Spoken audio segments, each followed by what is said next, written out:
What if nothing you have was really yours? Your time, your talents, your relationships, your money. We call them ours, but Scripture calls them something else.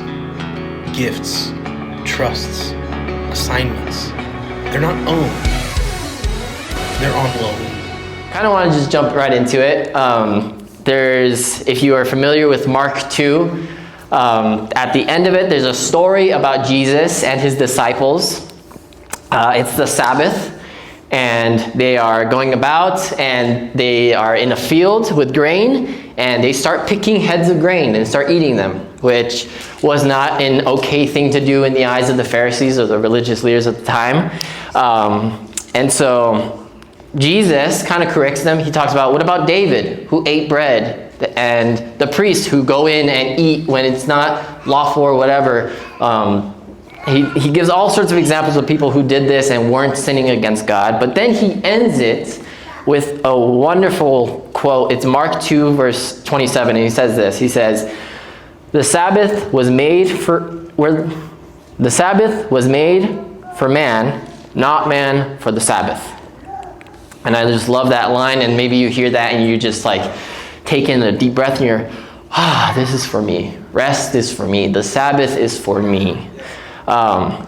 When Jesus was saying this, he was not just saying this to just the Pharisees, but he was saying this in the presence of his disciples, and he was saying this in the presence of a bigger audience. The first century Jewish people of his time needed to hear this, and what they needed to hear was the second half, that man was not made for the Sabbath. They constantly had this bad habit of putting the cart before the horse, and they essentially cared more about a day than the people that day was made for, if that makes sense. They had things backward in terms of how they were to follow God. And so I kind of thought about that consideration, that audience. Today, our 21st century audience of Jesus' words needs to hear the first part of that statement, that the Sabbath was made for man. The reason why I bring that up is that it's not that we're legalistic or that we're too hard, like too heavy-handed with the Sabbath. The problem with our generation or our age today is that we don't practice the Sabbath. We have the opposite end of that. We understand a day off. Sure, that's fun. We understand vacations. Oh yeah, let's go to the beach.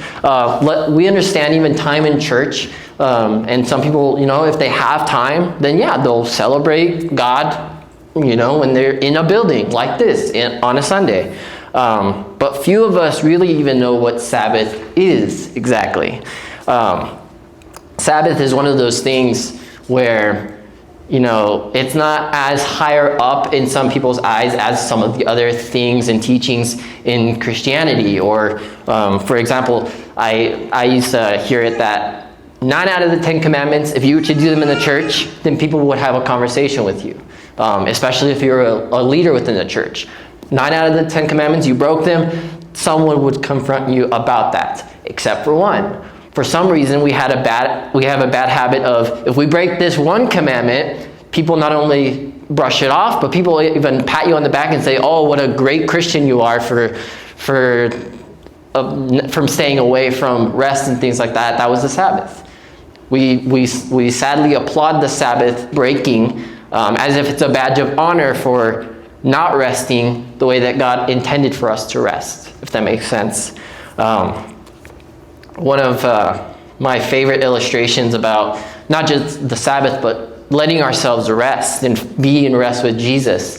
There's a story of a guy who he's in Africa and he just wants to explore the jungles, and so he goes on a trip. He hires some locals to carry his gear. First day of the trip, it's hard. It's the jungle. First night, rough. Did not get a lot of good sleep. And then the next morning, he's like, all right, let's get back on the trail, the trip, or whatever it is. But the locals will not go.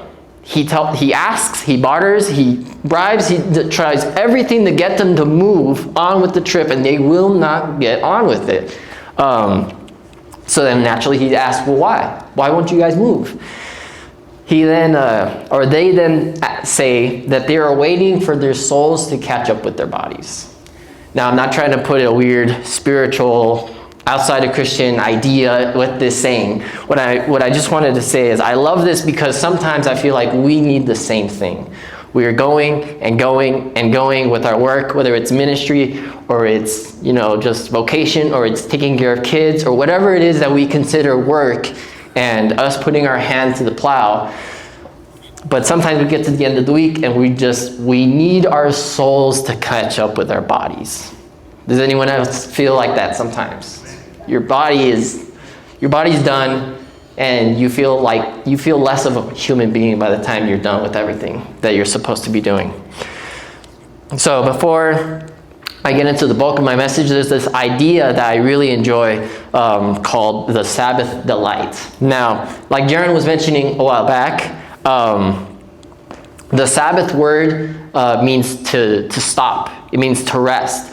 But there's another meaning that kind of comes around later on in tradition, and it's to delight. We get this from Isaiah 58, verse 13. I'll read a little bit from it. It says, "The Sabbath, keep the Sabbath day holy. Don't pursue your own interests on that day, but enjoy the Sabbath and speak of it with delight as the Lord's holy day." So this was a tradition that eventually was named, let's see if I can pronounce this, Oneg Shabbat. So in English, that would be the Sabbath delight, or it'd be the Sabbath joy. And so it's this concept that the Sabbath is something that we can delight in, that we can enjoy in. Now, in Genesis 2, God makes everything and then he rests on the seventh day.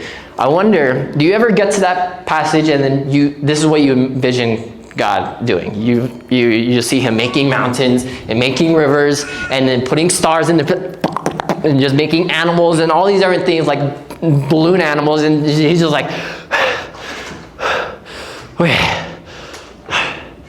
all right, that's good. All right.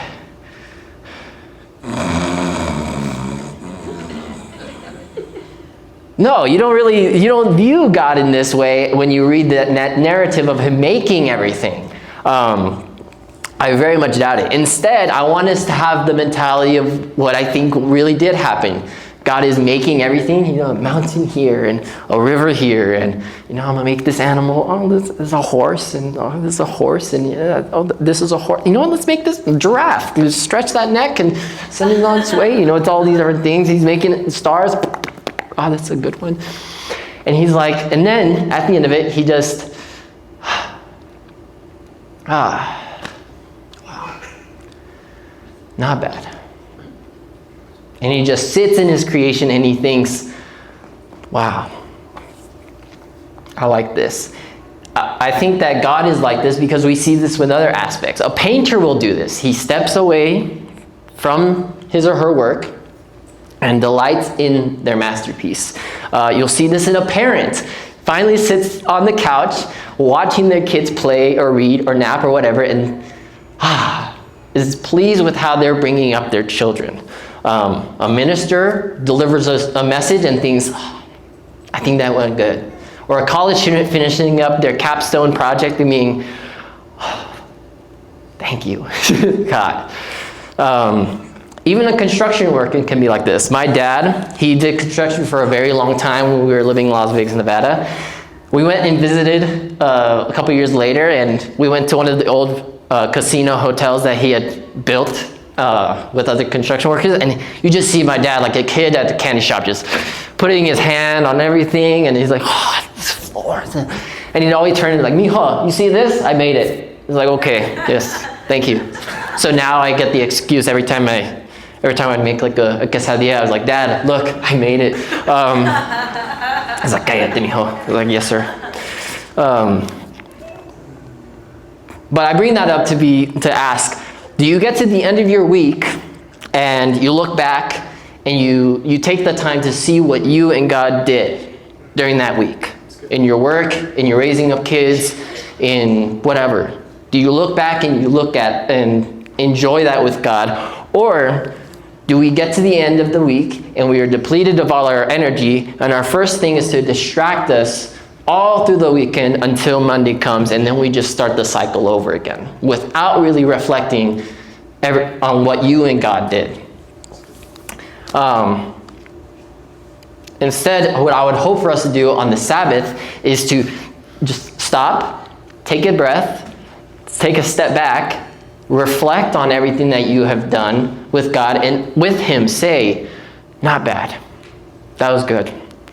That's my hope in how we're going to start reading that narrative in Genesis, and also how we just start to live our lives.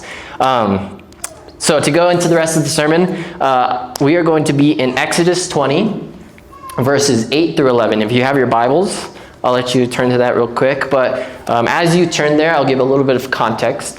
The Israelites are fresh out of Egypt, fresh through the Red Sea. They are at the foot of Mount Sinai, while Moses goes up on top of the mountain and is waiting to hear from God. This is a nation that's a little scattered.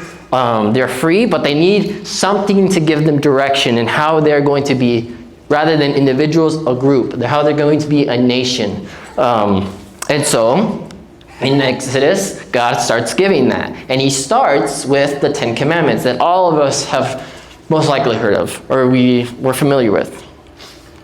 And so, there is one commandment that takes up most of all the commandment times. It gets the most airtime. It takes up, if it was a pie chart, it'd be 30% of that pie. And which commandment do you think that would be? You shall not murder. No, I'm playing. It's about the Sabbath. The Sabbath gets the most time out of all the commandments, which is really intriguing. So I'll go ahead and read it. Exodus 20, verse 8 through 11. Remember the Sabbath day by keeping it holy. 6 days you shall labor and do all your work, but the seventh day is a Sabbath to the Lord your God. On it you shall not do any work, neither you, nor your son or daughter, nor your manservant or maidservant, nor your animals, nor the alien within your gates. For in 6 days the Lord made the heavens and the earth, the sea and all that is in them, but He rested on the seventh day. Therefore the Lord blessed the Sabbath day and made it holy. So we're going to break this and another passage up into bite-sized chunks. The first one that we're going to start with is remember the Sabbath day. Remember the Sabbath day. He uses the word remember because He knows that we are very forgetful. God knows that we're very forgetful, even of things that are very good for us. It's funny, but not really funny, because how many times, like I mentioned earlier, do we get through everything and we neglect ourselves of the rest that we truly need and that we truly want? But we get sucked into this habit of, well, I just need to get more done. I need that one last little task done, that one work project done, that I need to pick this up, I need to drop this off, I need to do something. You're just stuck in the habit of doing and not giving yourself time to just be. It's funny that we need to be reminded of something so life-giving, but it's not funny because we do get caught up in that habit. To keep going, it says, remember the Sabbath day by keeping it holy. I love this because I've read it that God is not limited to a dimension of time or space, but He puts Himself in the dimension of time. If you look at other religions, they are based on a certain region or a certain building, but our God puts Himself in a day. That's what He blesses. In other places, you have to take a pilgrimage or a trip to one region, and that is how you get proper worship. But for us, as followers of Jesus, we can find and rest in Jesus anytime and in any place. We're talking about Sabbath, but even within your day, the normal work day, you can have a time set apart, a mini Sabbath within the work day. Silence and solitude opens up the door for you to fill your soul again with God.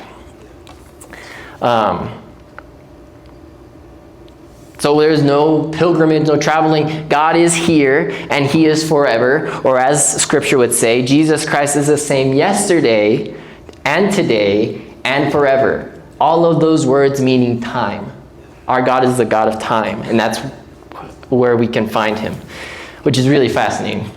The next one, going from that, is 6 days you shall labor and do all your work, but the seventh day is a Sabbath.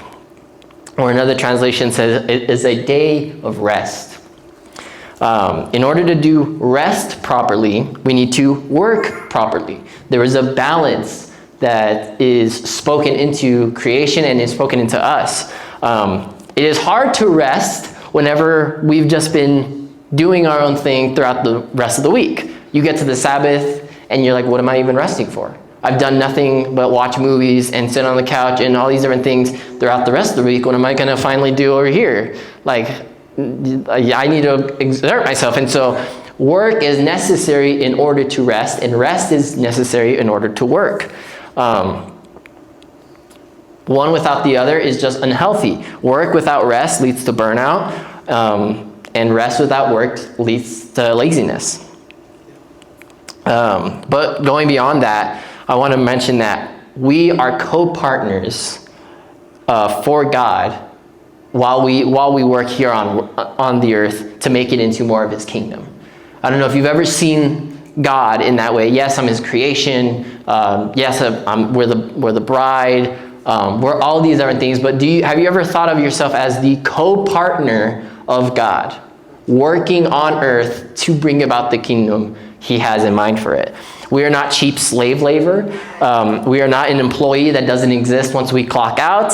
We're not someone who did a lot of great job and works in the past, but now that we're retired and we're done and all of our good work is in the past. God does not look at us in that way. He sees us right now as co-partners of bringing his kingdom on earth as it is in heaven.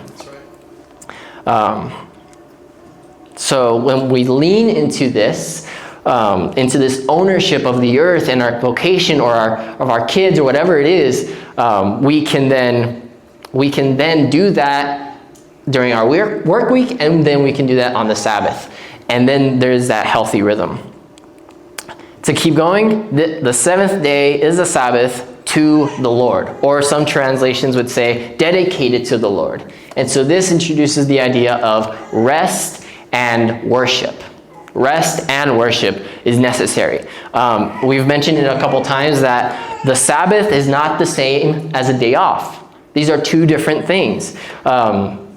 We shouldn't confuse that which is fun with that which actually gives rest to our souls. They're different things. Jaron had mentioned that he had his time with watching movies, and they were not refreshing to him.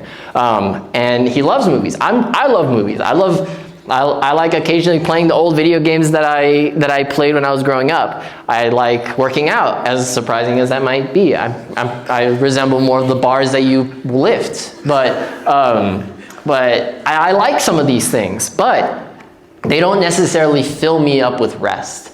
They don't usually re-energize me, and so some of these things I have to just put them off for another day.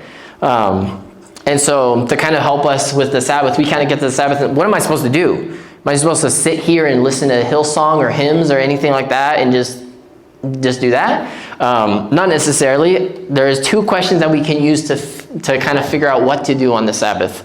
What is restful, and then what is worship? So we'll start with the first one. First, what is restful?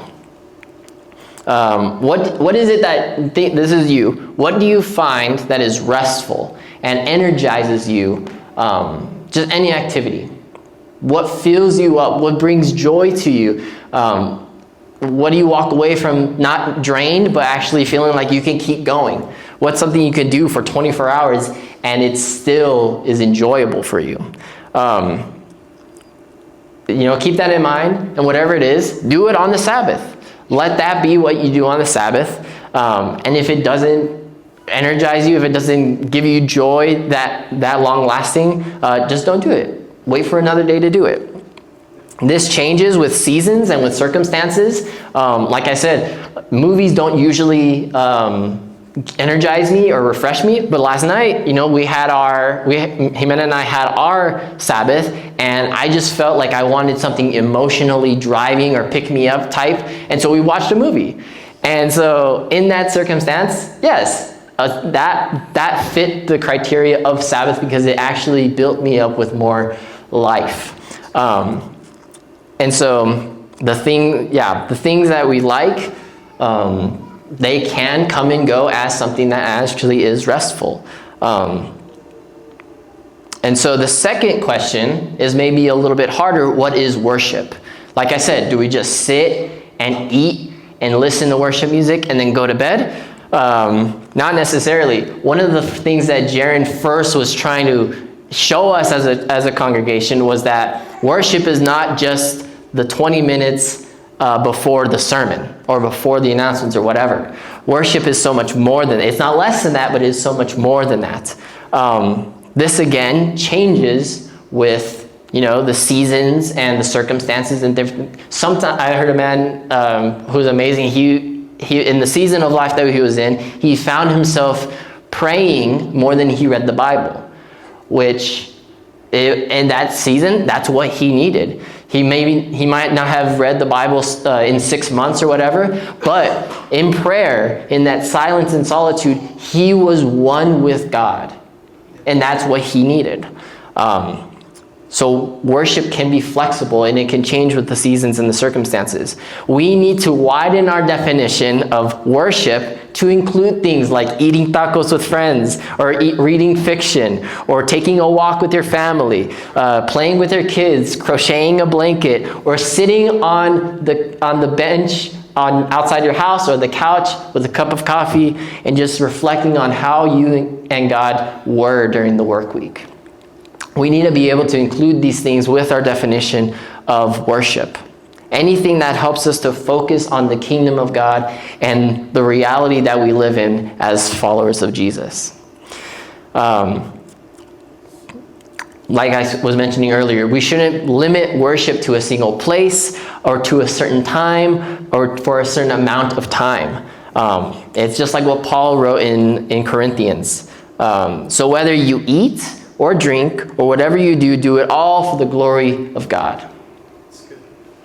And so if it doesn't, like I said, if it doesn't pass these two tests, whatever you have in mind, if it doesn't pass these two tests, just hold off on it. There are 6 days for you to be able to work that into your schedule. And that's the thing with being on topic of schedule. The Sabbath is flexible enough to where it's for you. I've heard people say that, they can't take a whole just 24 hours straight worth of a Sabbath. And so what they'll do is throughout the week, they'll take a morning, and then they'll take an afternoon, and they'll take an evening. And through the week, they've made a different system for them to be able to get the Sabbath. And you can be legalistic and be like, that's not how they did it back then. But the point is that they were able to take in total an amount of time so that they can connect with God and be reminded that they belong to Him. So there's flexibility with the Sabbath. All right, to keep going, it then goes on to say, on it you shall not do any work, neither you, nor your son or daughter, nor your male or female servant, nor your animals, nor any foreigner residing in your towns. I like this. This is actually something that I never thought of until preparing for this message. That rest is not just for you, but it's for everyone that is in your household. That's what rest is. You don't have to be legalistic about the Sabbath. If someone's like, put that hammer down, you're supposed to be in bed, or anything. Turn the TV off. You're supposed to be reading 3 books of the Bible right now. Like you shouldn't be legalistic about the Sabbath, but instead we should be inviting people into the Lord's rest. That includes our families. As I said earlier, we are forgetful human beings. Jimena and I find ourselves occasionally on the Sabbath picking up a phone or picking up a laptop or picking up a tool around the house, and we'll, out of habit, we'll start working again. And so we kindly and gently would just look at each other and we'd be like, hey, like that will be there for tomorrow. Like that, it can wait. And so we can remind each other as family members, let's rest, let's be together. Because that's one of the first images that God gives us in relationship. It's community, it's family, it's marriage. So we can use that in order to work our way into just understanding who God made us to be. But not only is it for our families, it's for us to create a community of Sabbath, because we can invite each other as a congregation into each other's Sabbath. I was thinking about it. If we are, how can we see each other honestly if we don't see each other in complete rest? I was thinking about our game night when people are just laughing, playing, being silly, all these different things. There was a moment where there was no church facade. There was no, how are you doing, brother? How are you doing, sister? And none of that, lingo going on. There was just, I'm here and I'm enjoying myself, and you get to see that and you get to be a part of that. This can also happen on our day of Sabbath. If you're an introvert, you love this. If you're an introvert, you hate this. The idea of bringing people into your home, into your day of rest, into your rhythm of rest. And I'm not saying invite 3 people for next Sabbath. I'm not saying don't invite anybody. I'm just saying this is an opportunity for us to grow in Sabbath rest and in fellowship together. It's an opportunity, not a command. And I do want to point out that I don't want you to confuse isolation for solitude. Isolation is not solitude, and these are 2 very different things, and we only ever see Jesus practicing one of them, and that would be solitude. There's a difference between isolating ourselves from everyone else and being in solitude so that we can be connected with God. To keep going, for in 6 days the Lord made the heavens and the earth, the sea and all that is in them, but he rested on the 7th day. Therefore the Lord blessed the Sabbath day and made it holy. Now, this is interesting because this is the only commandment out of the 10 with a why connected to it.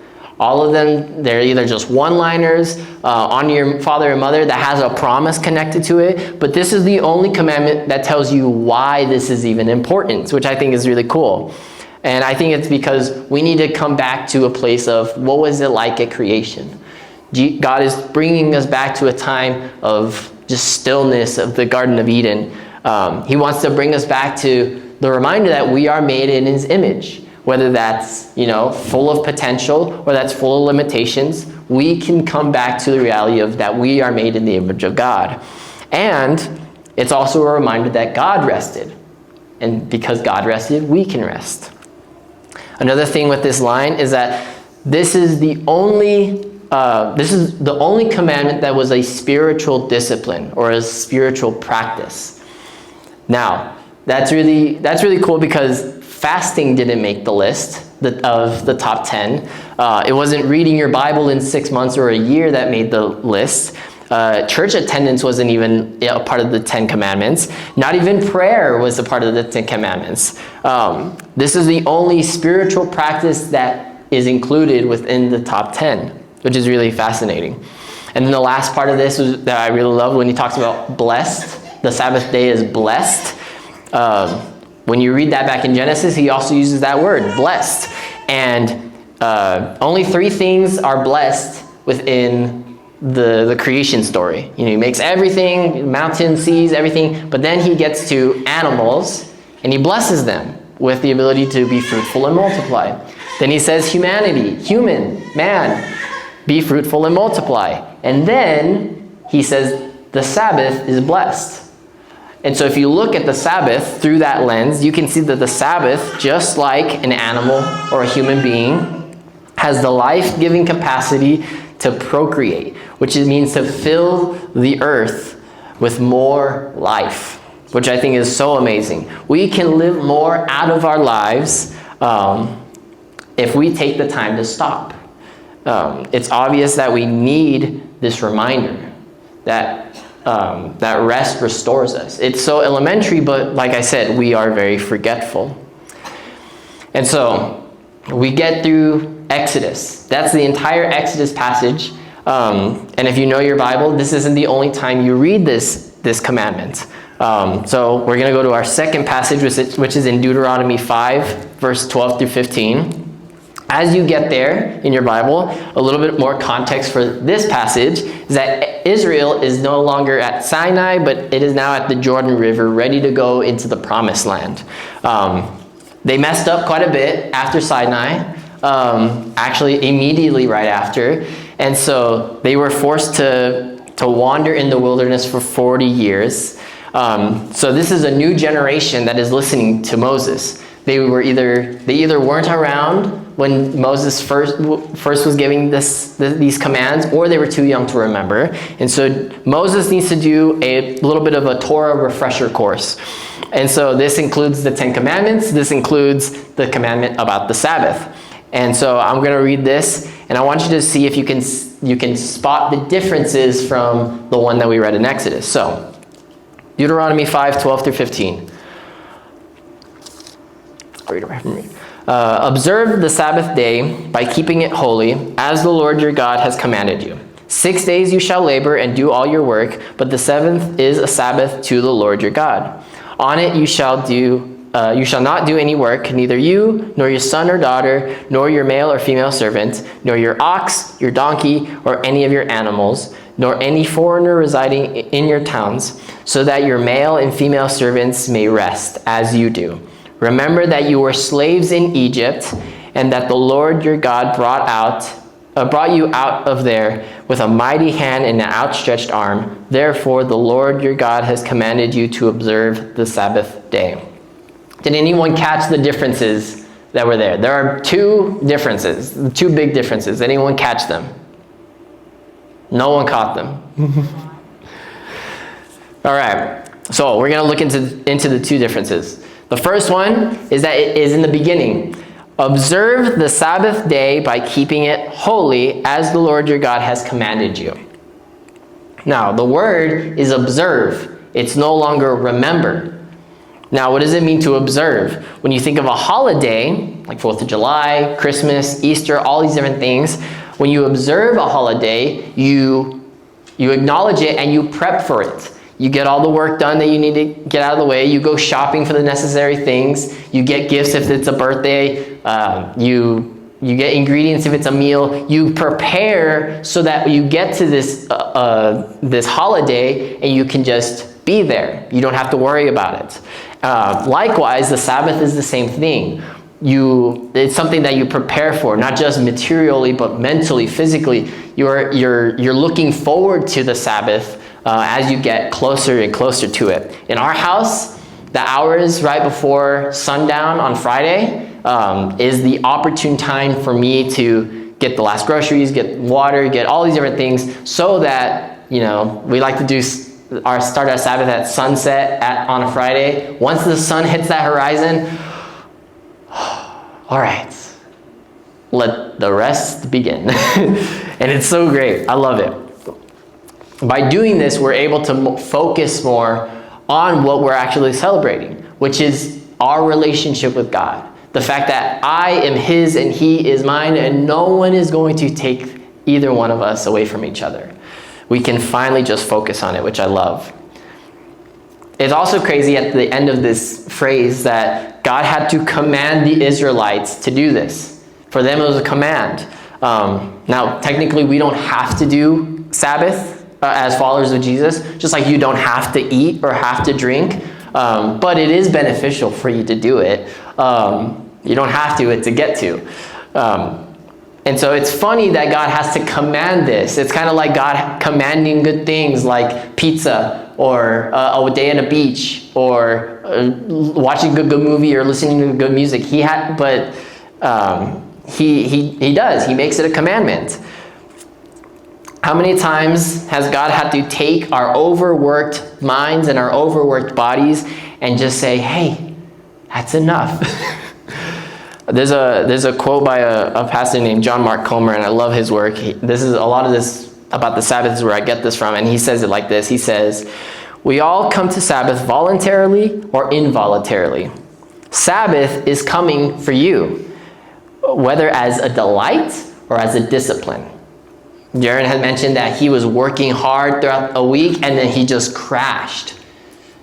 And the same will happen to us. The Sabbath is coming as a delight or as a discipline.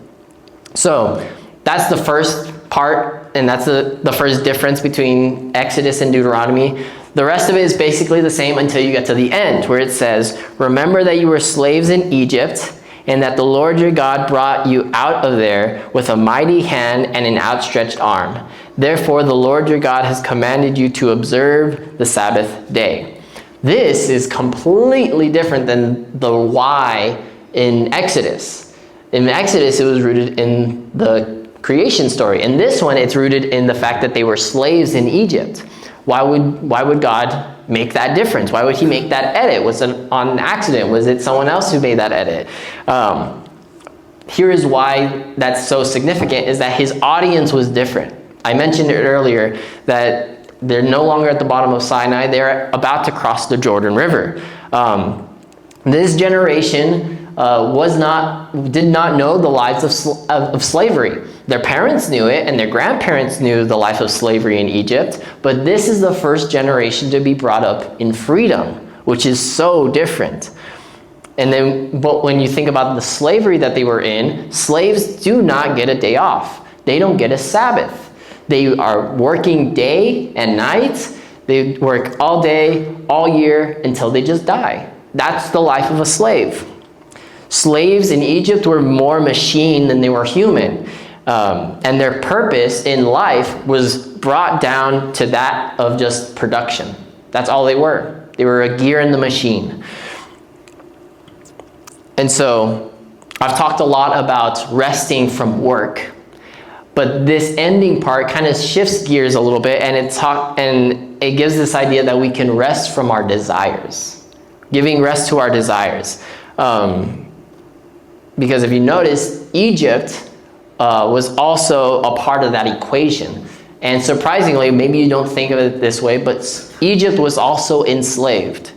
You might think, well, weren't they the slave drivers? Weren't they the ones with the whips and the demands and the buildings that belonged to them? Yes, that is true, but Egypt was a slave to their desires, their wants. All that the little things here and there that they wanted, they couldn't help it. They were enslaved to their desires. Their purpose was reduced to mere just consumption. And so for us today, we can fall into this trap of just needing more. How many of you have maybe that thought? It's like, maybe I have enough, or maybe I just love shopping, or I just need another pair of shoes or clothes or groceries or experience, or I need another stamp in the passport.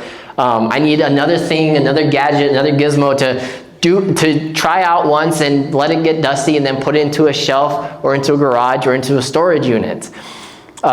We can get trapped in either one of these traps, really. We can either get stuck into either always having to produce and never getting to enjoy life itself, or we get into the habit of enjoying life at the expense of other people. And so the Sabbath, the reason why this is connected to the Sabbath is that the Sabbath is an act of rebellion against the unhealthy lifestyle of the world. It is a day of the week where we can say, I don't need any more things. I don't need to do anything. I'm fine. I have enough. This is a lost art of contentment that we need to bring back into our hearts, or else we are going to either be the Israelites who are driven to slavery to work, or we can become the slave drivers who don't allow rest to happen to other people. And so when we rest, we also let others rest, if that makes sense. Locally, think about if we didn't go to Oralias, or if we didn't go to Dewdrop, or if we didn't go to all these different places on our Sabbath, and we let the workers rest as well as letting ourselves rest, how much better will we come back together as a community? Likewise, if you think globally, if I don't buy this thing that was made very poorly or very cheaply in a sweatshop overseas, then I'm not giving so much into the demand of of just consumption and really just slavery on a worldwide scale. I don't know if any of you have that passion or drive or that knowledge that slavery is still a thing that we struggle with in the world today. It's not here in the U.S. It's kind of out of sight, out of mind in a sweatshop, and that's where our phones, our shoes, our materials, our food even is coming from. And slavery is out of sight, out of mind. And yet, when we rest, we contribute a little bit more for them to be able to finally rest.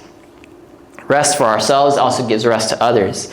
And basically, that's the big difference in the bottom half of the commandment, is that we can act in rebellion against the ultimate rebellion of the world, if that makes sense. The whole world is already trying to get away from God, but we can be the steady stream that brings people back. And all it takes is for us to say, I have enough, and bring people into that rest with our actions and with our invitations. And so that's the second difference in the Deuteronomy passage. But I want to kind of bring up the fact that Sabbath is, to kind of tie it all together, Sabbath is about stopping and it's about resting. It's a time of delight and it's a time of worship for God. And if we are going to become like Jesus, we're going to need to Sabbath like Jesus. And Jesus had his way of Sabbathing, of getting into the Sabbath, and it was him getting into the Father's peace. And he invites us to also step into that peace, just like he would prioritize on a daily and on a weekly basis through the Sabbath. What does that invitation look like of stepping into God's peace and his joy and his love? It sounds like Matthew 11, verses 28 through 30. And this is always comforting to me in the midst of chaos, or even when I'm already taking a rest. It adds an extra layer to it. I'll read it slowly. You probably know it, but I'll read it. Jesus says, "Come to me, all of you who are weary and carry heavy burdens, and I will give you rest. Take my yoke upon you. Let me teach you, because I am humble and gentle at heart, and you will find rest for your soul. For my yoke is easy to bear, and my burden that I give you is light." Doesn't that just kind of, the fact that Jesus says that, he's giving us permission to rest, to let go of our handiwork, let go of our kids, let go of everything that's in our control, and to see him and to be in his rest. That's the invitation that we get from Jesus when it comes to the Sabbath, to finally find rest. And so as I close, some of the questions I want to leave you guys to consider today and throughout the week is that, do you practice the Sabbath? Do you have this built into your life? If you do, what does your Sabbath look like? Is it full of things that are actually restful to you? Is it full of things that are worshipful and remind you of who God is? What is something that is, think about it, what is something that is both restful to you and a personal act of worship to God? Find those things. Even if it's not Bible reading, or if it's not praying for 6 hours on your knees, but it's sitting, or if it's taking a walk, or if it's that niche little hobby that only you and God connect with, then do it. Allow yourself to do it. And then the final one is, what would need to change about your weekly rhythm for you to experience the Sabbath? It's hard when you're going 90 miles per hour and then you slam on the brakes and you just expect everything to just work out. We need sometimes an on-ramp into the Sabbath and an off-ramp back into the work week. And if we don't have that, then we can make it more difficult for ourselves. What does your week look like? Do you have margin to ease your way into the Sabbath and then ease your way back into the week to continue God's work? Now, everything I've said, I hope it doesn't sound like another thing to do, another religious, checklist or whatever.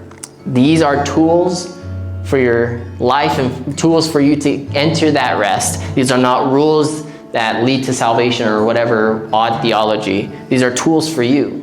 These are get-tos, not have-tos. If you think a lot of this is a lot, if you think this is a lot for your life and you're overwhelmed instead of feeling relief, I don't want you to feel that way. But rather just listen to what John Mark Comer also says. You can't succeed or fail at this practice, the Sabbath. The goal is simply to show up.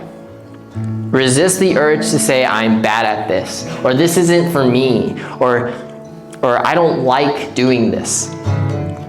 Just be patient with yourself and be patient with the practice. So as we kind of get into another time of just singing praise and worship to the Lord, bring this topic of the Sabbath up to Him in prayer and make a commitment to Him, to yourself, to your body that needs it. Make a commitment this week to Sabbath. Whether you're good at it or not, it doesn't matter. It's fine. Just show up and enjoy. Rest and just stop. Delight and worship in this God.